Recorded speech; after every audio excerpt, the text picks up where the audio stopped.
And for more on this, I'm joined by Sonia Pruitt, former chairperson of the National Black Police Association and retired Montgomery, Maryland police captain, and Robert Boyce, former NYPD chief of detectives. Good morning to you both. Thanks for being here. Good morning, Diane. Thank you. Robert, after hearing directly from one of the officers who was there that night that Breonna Taylor was killed, what do you think went wrong based on his account? Well, there's quite a few things in the tactical planning of the search warrant that I have issue with. I agree to a couple of things he said I think are important. This was part of a long-term criminal investigation. But when you look at, it should have had body cameras on, because not only can you get a video, you can get an audio, and that would have supported the fact that how many times he knocked on the door. So that's important as well. The no-knock evidence came from the fact that they believed this was a stash house, that there was packages being delivered there, and they were part of a narcotics conspiracy that they were closing down. A couple of things, more surveillance on the house would have helped. And again, when he used the term Monday morning quarterback, I agree. I'm doing that now, but I think these tactical lists have to be looked at. A license check on Mr. Walker, firearms license check would have revealed there was a gun in the house. These things could have happened better, but you have to understand the volume of these things. It's part of, I think, 5 search warrants that night on this case takedown. So, you know, everything that could have went wrong in this instance. So I understand that part of it. He made a lot of statements. He talked for quite a bit.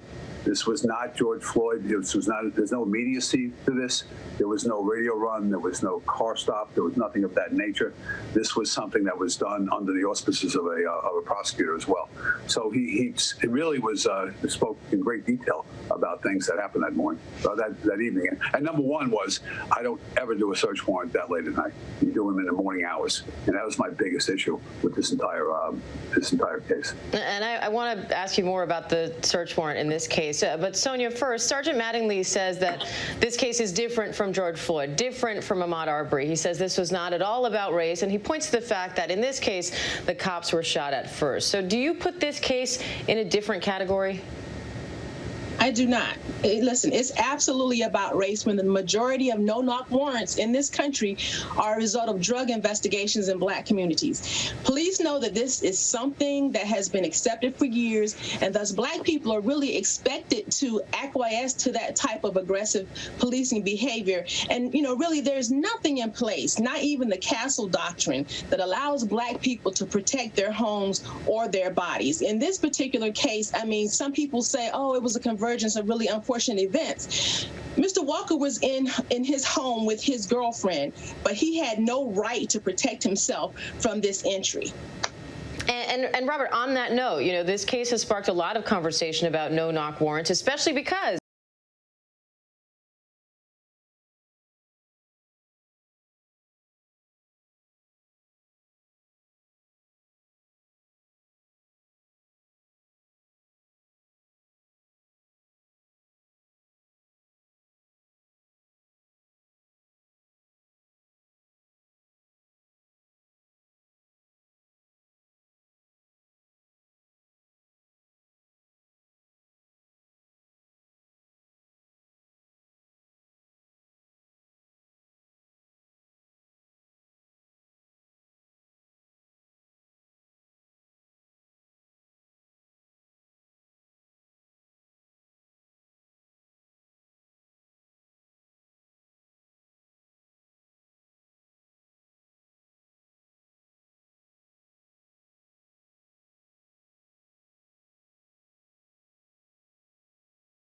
liable to you that you can deem someone suspicious based on something like whether or not they make eye contact when they pass you?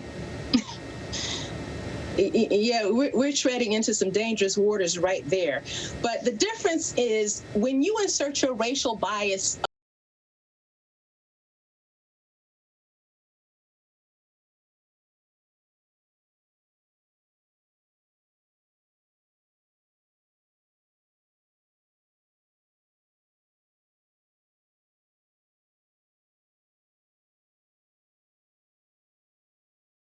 Floyd after his murder in this video, with Sergeant Mattingly is racist. Using the word thug in his email was racist. That is racial profiling, and it is very real. So to both of you, we're now less than 2 weeks away from a presidential election. Social justice and police reform have been top of mind for a while now. What can leaders do to really change and improve police relations with the communities they've served? Because ultimately, you want everybody to be able to go home to their families at the end of the night. So, Robert, I'll start with you. What do you think needs to happen, big issues, to make real change here? So I think you need more transparency. For whatever reason, this wasn't really announced in immediacy that the police officers fired the guns, were shot, and shot someone. To immediately put that out to community leaders, to stop misinformation on social media platforms, that wasn't done from what I can see. That's not the sergeant's fault. That's should have happened there. It didn't happen.